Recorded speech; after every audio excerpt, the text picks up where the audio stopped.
সর্বশেষ যে ব্যক্তি জাহান্নাম থেকে মুক্তি লাভ করবে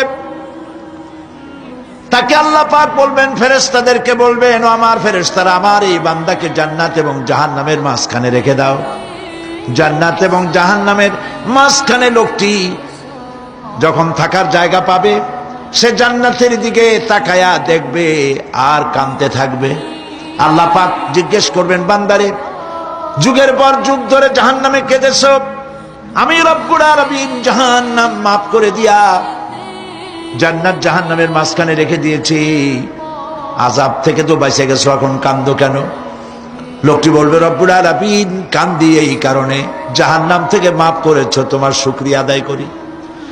জান্নাত তো আমার কপালে নাই, কিসমতে নাই, কিন্তু জান্নাত আমি এখান থেকে দেখতে পাচ্ছি, জান্নাতের সুঘ্রাণ আমার নাকে আসতেছে, কপালে নাই যাওয়ার। আমি কাঁদি এই জন্য, তুমি যদি মেহেরবানি করে আমাকে জান্নাতের দরজার কাছে একটু দাঁড় করায় দিতা, প্রাণ ভরে তোমার জান্নাতের দৃশ্যটা একটু দেখতাম। আল্লাহ পাক তার আরজি পূরণ করবেন, বলবেন, যাও। ফেরেশতাদের বলবেন, এর জান্নাতের দরজার কাছে দাঁড় করায় দাও। জান্নাতের দরজার কাছে দাঁড়িয়ে লোকটি আবার কান্না শুরু করবে। আল্লাহ পাক প্রশ্ন করবেন, এবার কান্দো কেন? লোকটি বলবে, রব্বুল আলামিন কান্দি এই কারণে, জান্নাতের এই দরজায় দাঁড়ায়া জান্নাতের অফুরন্ত নেয়ামত কিছুই ভালো করে দেখা যায় না, শুধু অল্প জায়গা দেখি। যদি তুমি আমারে দয়া করে জান্নাতের মাঝখানে দাঁড় করায় দিতা, চতুর্দিকে তাকায়া তাকায়া দেখা কলিজারে ঠান্ডা বানাইতাম।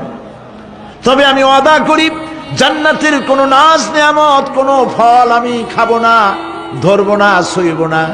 একটুখানি মেহেরবানি করে মাঝখানে দাঁড় করাইয়া দাও, জান্নারে ঠান্ডা করি। আল্লাহ রব্বুল আলামিন ফেরেশতাদের বলবেন, আমার এই বান্দারে জান্নাতের মাঝখানে দাঁড় করাইয়া দে। আল্লাহর নবী বলেন, জান্নাতের মাঝখানে দাঁড়িয়ে লোকটি আগের চাইতে আরো জোরে চিৎকার মেরে কাঁদতে থাকবে। আল্লাহ পাক বলবেন, বান্দারে কি হলো তোর? দরজার কাছে আসতে চাইছিলে, আইনা দিলাম।